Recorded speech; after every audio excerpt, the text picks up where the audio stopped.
Hello everybody and welcome back to Football Manager 2022 in the Champ Manager 0304 database, and we are Man United and we have some news. Diving into it then, Patrick Kluivert is going to be joining Man United. Could you believe it? Two Dutch elite strikers, Ruud van Nistelrooy, Patrick Kluivert. Absolutely incredible. He is a very, very good striker, transfer listed at Barcelona, and he is not valued at 60 million. We're getting him for 30, I think it is. 6.75 million up front and then a load of it over years or whatever. But yeah, Patrick Kluivert. So the reason there is reason behind the madness of signing Patrick Kluivert, because I said previously it's going to be Ruud van Nistelrooy, Solskjaer and Forlan as our sort of three main striking options. However, Ole Gunnar Solskjaer turns out to be a very good right winger in Football Manager. He's got the pace, he's got the finishing ability, he can put balls into the box. Yeah, he's doing an adequate job. So now our strike force is going to be Van Nistelrooy, Forlan and Kluivert. And I was trying to sign R9, but Real Madrid playing hardball. We had one bid accepted, then Ronaldo rejected the offer because I was trying to be a bit clever with money, and he didn't like that. We went back in again, and then Real Madrid have just played hardball, and so we went for sort of our second option, which was Patrick Kluivert. £25 million is the total deal, 6.75 million down in the first year, and it's not the only signing we've made. And weirdly, the first signing we made of the save followed real life. We brought in Owen Hargreaves, who joined Man United in this season, I think it was. Maybe at the end of the season, I can't really remember. But he definitely joined in 2004, so we've brought it forward a little bit early.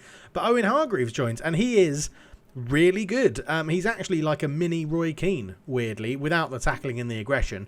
But yeah, really, really good. Already listed as an elite midfielder. He comes in. We paid quite a large sum of £45 million for him. But in from Bayern Munich, Owen Hargreaves is here, and he gives us another option in central midfield. And I feel like central midfield is now fully stacked. We don't need to get anyone else there. But Dave, what about the attacking positions? Yeah, I've bought in 31-year-old Rui Costa from AC Milan.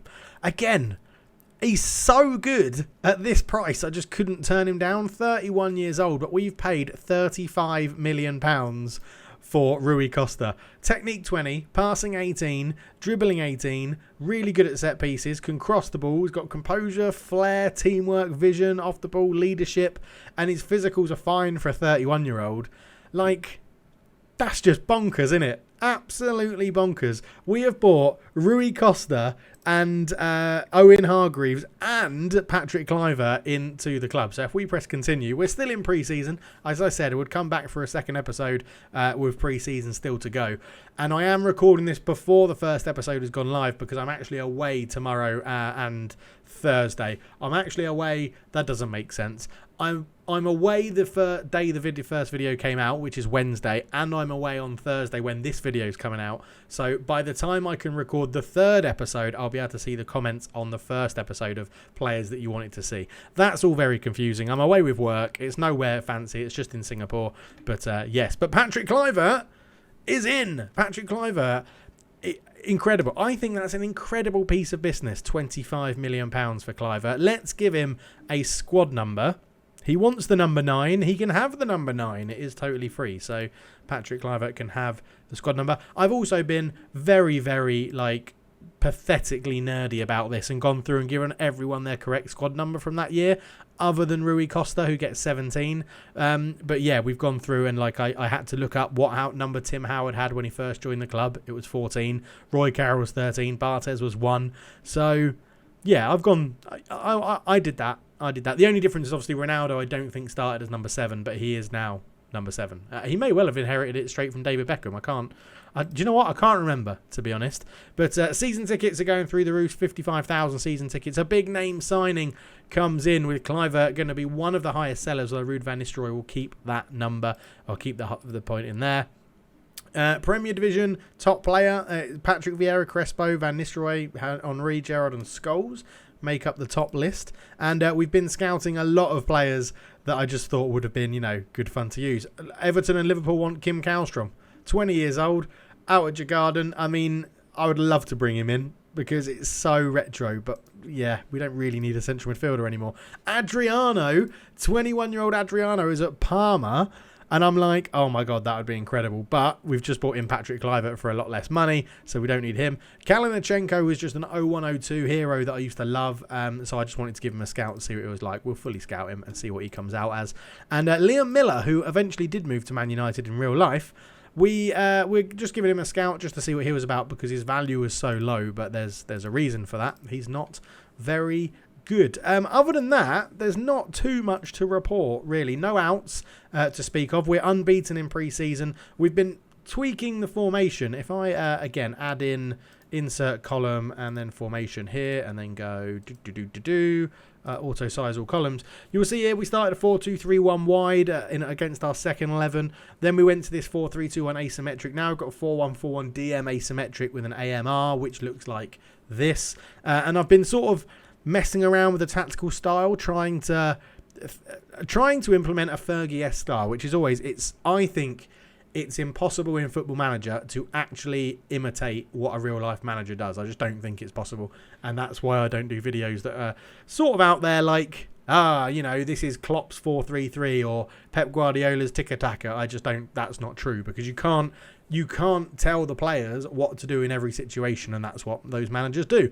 But we've gone with a 4-1-4-1 asymmetric, and it's sort of based off a traditional 4-4-1-1 like this, where we would have Van Nistelrooy, Scholes, Keane, or technically now it would be Van Nistelrooy, Rui Costa, Scholes, Keane, Ronaldo, Giggs, and then the back four. But what I've sort of changed it up to be a little bit of is to make this so Roy Keane just sits in front of the back four as a defence midfielder on support. So he still has that freedom to push up. Scholes will be a deep line playmaker. Rui Costa will play off the shoulder of Van Nistelrooy or Kluivert. Ryan Giggs will still push up and down the left. And then on this right-hand side, we were trying to utilise Ronaldo as a trequartista who sits a little bit narrower. Now, that might not work. In theory, it could work better for Ole Gunnar Solskjaer because of his finishing and the fact he's probably not going to track back, not very good defensively, so we can sort of carry whoever is in that position. When we look at Cristiano Ronaldo, who I think might actually be injured at the moment, so he won't be in my list. When we look at Cristiano Ronaldo down here, he doesn't really have the attributes to be a trequartista at the moment. He can do everything on this right-hand side as a sort of a 3-star player. But yeah, I'm going to try and go with it as a trequartista, but it may switch back to a normal out-and-out winger that puts crosses into the box, because that hasn't really let us down. However, the first game we used this formation, we did get a 7-1 victory over Real Betis. So, I mean, it clearly does work in some degree. It clearly is allowing the right wingers to get forward with Ronaldo and Ole Gunnar Solskjaer both scoring in this game. I mean, it was just, yeah, we played so well. So well in this game. And we're doing really well. There are some negatives. Rio Ferdinand is injured for another 2 to 5 weeks, so may miss the start of the season. And Mikel Silvestre, our only real left back, as we were talking about before, is out for 3 to 4 months with torn knee ligaments, which means John O'Shea or Phil Neville are going to be our starting left back for the season. We could put Quinton Fortune back there, but he's just so bad defensively, I don't think it's going to be worth it. And then obviously if we do that, we need a backup left winger to go behind Giggs. So it's really interesting. In the under-23s, there's no one really of note. Paul Tierney is there. He might get a few minutes here and there, but he's wanted on loan. I wouldn't mind loaning him out because I think he's quite the way off first-team football on that left-hand side sort of full-back position. And then you've got like Chris Eagles, who I'm tempted to try and train up as a left winger to replace Giggs. He could probably do a job in that position. He's very highly rated in the game, and we'll have to see how that works out. But yeah, we are sort of lacking in, if you're wondering why the under-23s is suddenly a lot shorter, by the way, we've sent loads of people out on loan. We are lacking a little bit of depth in certain positions. Central midfield, totally fine. Strikers, totally fine. You could argue right wing, we could probably do with another one. Left wing, we could do with another one. Well, while we've got Quinton Fortune, I guess we don't need a left winger, to be honest. Goalkeepers are fine. We haven't been able to move on Barthez yet. Left back, I think we need some, maybe both full back positions. I think we actually need some cover. John O'Shea, Wes Brown and Rio are sort of the centre backs. And then after that, it's a little bit weak. So we've been sending our scouts out. We've been scouting players that are right and left backs. We're just waiting for those sort of reports to come in. If we go and look at all the scouted players we've looked at, there are... I mean, I don't think I've ever sent scouts and got so many A+ recommendations. And then you look at these names: Nedved, Adriano, Pizarro, David, Saviola, Deco, Zambrotta, Seedorf, Joseph Yobo is in there as an A+. David Trezeguet, Deisler, Robbie Keane, Ronaldo, Emerson, Buffon, Roberto Ayala. It's just name after name after name that puts a massive smile on your face. And, are Man City going to lose Nicholas now? Newcastle? Bloody hell. Oh, because Newcastle will still have, what's his name? Freddie Shepherd, I want to say his name is, as the owner. Oh, and they've still got Bobby Robson in there. That's nice to see, isn't it? That's really nice to see. Can you see who owns them? Is there a way to see? Oh, don't worry. John Joe Shelby and Jamal Lascelles will go when they appoint new captains. Obviously, they're not in the game anymore. They're just there from legacy. Can you see staff all chair? Freddie Shepherd. Yeah, it is Freddie Shepherd, who I think did like to pump. He was a local guy, wasn't he? Liked to pump money into the club. So it'd be interesting to see what sort of money Newcastle have got there. I was looking at potentially at Olivier Bernard. We've got a scout out looking at him because he doesn't look too bad. I think he would be someone who's happy to come in as a backup left back, knowing he's going to get game time at the first 3 months of the season because Mikel Silvestre is injured. A guy I always liked when back in the day I used to see him play for Newcastle. I always liked him. That's very similar to Frank Quadru, which is a name that many of you might not know. I think it's CK. Like that. Frank Quad... No, it's obviously not like that. So let's just go with Quadru, because I know how to spell his surname. It is like that. I don't know why it didn't come up before. Frank Quadru. So I'm very tempted by him, because he'll be really cheap. And again, he'll be someone that will be happy to just be a backup. And it won't be huge on the wage bill. It actually gives us options all up the pitch as well on that left-hand side. He always had a good cross on him. Some good technical ability on the ball. And he... Judging by this, he can tackle. It's just his work rate and stuff. We'll have to see how that goes and if Middlesbrough will let him go. So we've got left backs we're looking for. Right backs I've not really looked at. We had a bid for Zambrotta accepted. And then we got a contract agreed with him. But he wanted like 190 grand a week. And he's on 65 grand a week at the moment. And then when I looked at it, I was like, he's actually not amazing. He is only 26, but he can't really dribble. He's not the quickest. I don't know. Maybe I'm being a bit picky, and I should have just gone with it's Zambrotta, Bosch, get him in. But I sort of feel like I'd rather have a backup player and still let Silvestre have a go. Don't get me wrong, Zambrotta absolutely annihilates Silvestre in terms of attributes, but yeah, I wasn't too sure. So we had that agreed. But we have started making some moves in the transfer market. Rui Costa, Patrick Kluivert and Owen Hargreaves have all joined. And then just to confirm, yeah, on the outs, nothing really. Loan deals have gone out. We released Darren Gibson. There was a bit of a mistake in the database with old Gibson, or Gibbo. He was listed as a 44-year-old man in the under-23s. So I think that's just, there's not been a change of his setup, to be honest. But... we just so we just let him go. We just let him go on a free transfer. Absolutely no issues there. It only cost us about 100 grand to release him. But all in all, yeah, there's not too much else to report. I mean, if you remember my Champ Andro 102 videos, Bojan Djordjic is weirdly, I got a weird it's sort of like my Dybala love. Like when I was younger, back in the day growing up, Bojan Djordjic was the guy I always wanted to make it. He scored a wonderful chip for Man United for his only goal for us, chipping the keeper from range.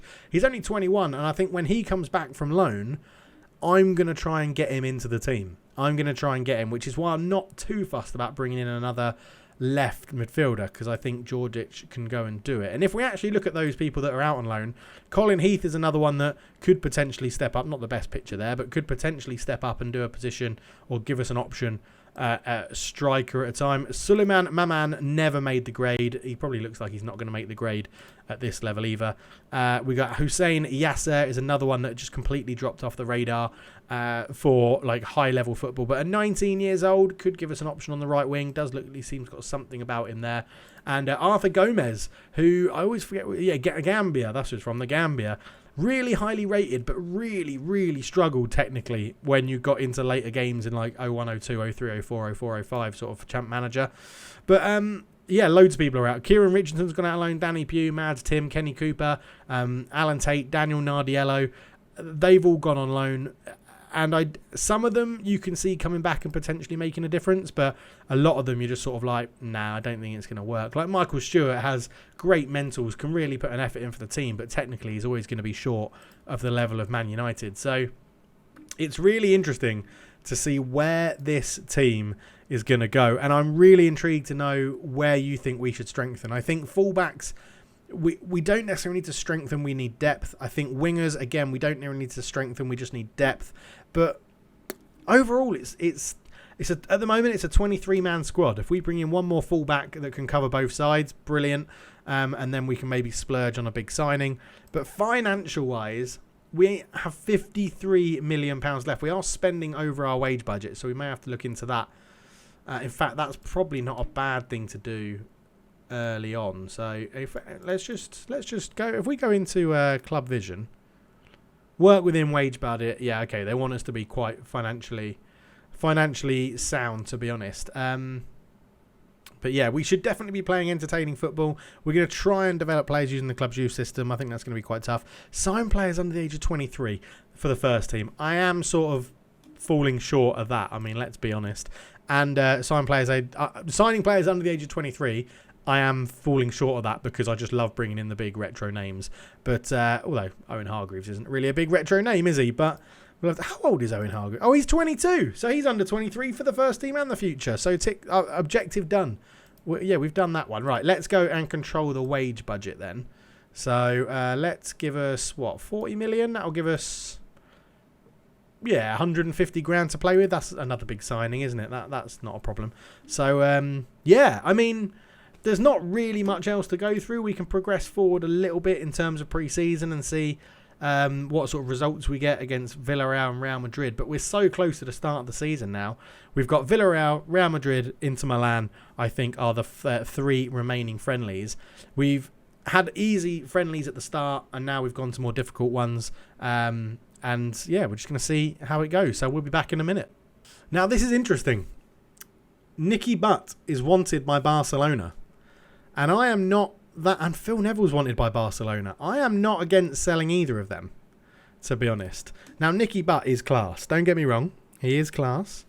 But with all the central midfielders we've got, I could be happy with letting Nicky Butt go, especially if we manage to get like 55 million out of Barcelona, which I don't think is going to happen.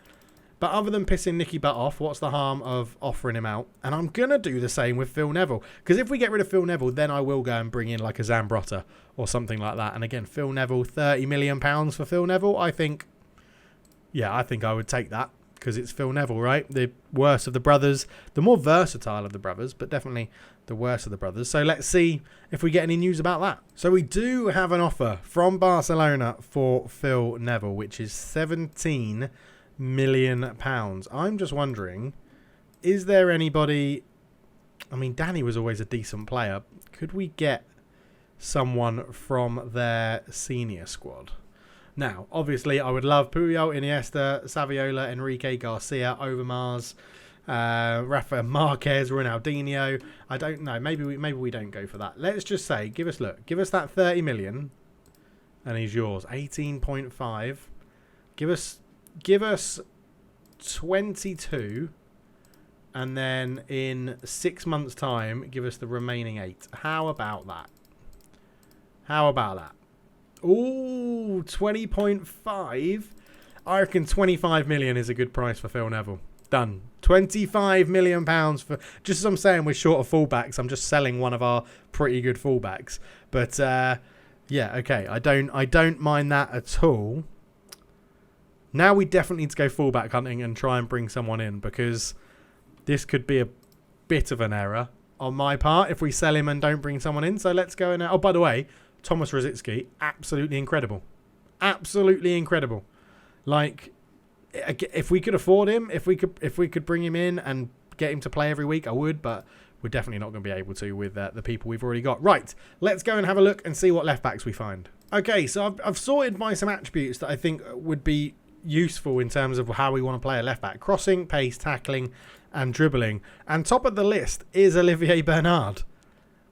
And I'm sort of thinking that could be a sign. You know, that we could take that as a sign. I mean, Kaka Kiladze in here as well. What a beast he was. Only 25 as well. Let's get a scout report on him. Leandro at Cruzeiro is someone I'm not too familiar with. But if he ticks all the boxes, I don't mind giving him a go. Let's see if we can use this exactly the same, but at right back. And see who's popped up. Michel Salgado, obviously. Alessandro from Atletico Paranaense. I would imagine, he's wanted by Juventus, but I'd imagine he will probably not get a work permit in the modern day, which is very interesting. Only 3 caps for Brazil. Interestingly, Mark Delaney is here from Aston Villa. Interest is high. Leeds and Middlesbrough are interested in Mark Delaney. 27-year-old Mark Delaney. Wow, okay. Antonio Benaravio is 34. That's a bit too old to be bringing in, I think. And Alan Mabry, 24-year-old from Hart. Again, could have something about him, potentially, so we'll give him a scout as well. But, yeah, everyone... Who wants Salgado? Chelsea wants Salgado. Oh, and I got something wrong on the intro of episode 1. Chelsea do have the money now. They do have a lot of money. Yeah, Roman Abramovich is there and Ken Bates was still the chairperson. So it's sort of like the Abramovich has just bought the club but hasn't got rid of Ken Bates yet.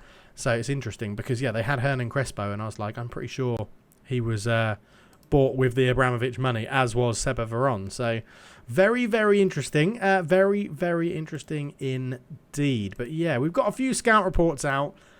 Yeah, it's a tough one. We sort of need people that aren't going to be pissed off if they're not going to be playing too many games. And I sort of feel like Olivier Bernard, Frank Quadru, that's the sort of level that would be good to bring in. By the way, we've got a friendly against Villarreal. Look at this team. It boggles my mind why Roman Riquelme was sent on loan to him. Look at him. Look at him. He is incredible. Absolutely incredible. Barra Schlotto, I was always a big fan of him. He's back at Rosario Central. Oh, Boca, actually, didn't Boca have some amazing players back in this day?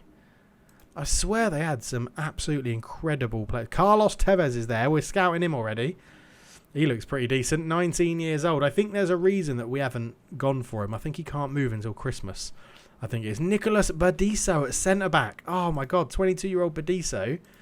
Yes, please. Absolutely incredible. Sebastian Battaglia at 22 as well. Wow. Oh, so many good central midfielders back in the day. So many good central midfielders. Who was Martin Palermo? Where's he? I thought he would have been at Boca in 03-04. Martin Palermo's at Real Betis. Interesting. Okay. He's had his Villarreal stint and he's gone to Betis. Interesting. Okay. Just so many good things popping up. Oh, we also did, before Patrick Kluivert, we tried to go for Fernando Cavanaghi, if people remember him. Fernando Cavanaghi, where again we got a bid accepted. He wouldn't agree terms with us. He wanted to be an important first team player and get paid something like $100,000 a week. I was like, probably not, mate. Probably not. But I think if someone else makes a bid for him, we might go back in for him because he is very, very good and the fee is going to be pretty damn cheap. Their agent there just said $43,000 a week. That's not what he wanted when we went for him previously. But yeah. So it's just so good looking at all these retro players. Javier Mascherano at River Plate, like incredible. Who else did they have? That's Nelson Cuevas, I remember, was pretty good. The Paraguayan, 23 years old there. Have they got a left back? Ricardo Rojas, 32-year-old Paraguayan, a bit too old for what we want to bring in. But yeah, I just love it. Marcelo Salas on loan from Juventus. God, I remember that. Bloody hell, yeah, Juventus went and bought in like Trezeguet and all their amazing strikers and then didn't have space for Marcelo Salas. Fabrizio Miccoli, once for Fiorentina, maybe Fiorentina was after Juventus, but I'm pretty sure he was there. Oh, I also looked at, some of you may have asked me to look at this guy, but Christian Vieri was just a beast, an absolute beast. Look at him, absolutely ridiculously good. Over at Inter Milan, Christian Vieri. He's going to be banging in the goals for sure for them. And I think up front with him, don't they have someone really good up front with him at the same time? Ricardo Julio Cruz was pretty good as well back in the day. Alvaro Recoba. Oh, man, 27-year-old Alvaro Recoba. Used to love signing him on Champ Manager 0102. What a player he was. Kalu Fadiga, Emre Belazologlu, Burak is there, Zanetti, who's Pasquale, and he's listed for loan. Oh yeah, I'm scouting this guy because I thought let's get in a loan left back and see how he gets on.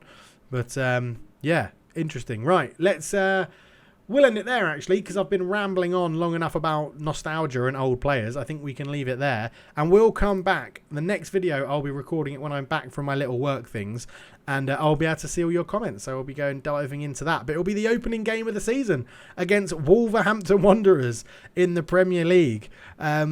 Colin Cameron is their key player, and believe it or not, Adam Federici is their top prospect, which is bizarre because I think he's retired in real life. Have they got Paul Ince? Paul Ince is there. Oh my word. Paul Ince, Dean Sturridge, George Nadar, Henri Camara, Stefan Everson. Oh wow. Actually, yeah, Dennis Irwin is still knocking around. 37 years old at wing-back. Dennis Irwin. Jesus Christ. Jodian Lescott, 20-year-old centre-back is there. Isaac Okoronkwo. Did they bring him in? Did Okoronkwo actually play for Wolves in real life? Nah, surely not. I remember him being a wonder kid on CMO 102, where you could bring him in from Shakhtar. Wow. We were. This save just gets better and better. Thank you so much for watching. We'll be back for the first game of the season against Wolves, but it's so much fun. Thank you for watching. I'm out. Cheers.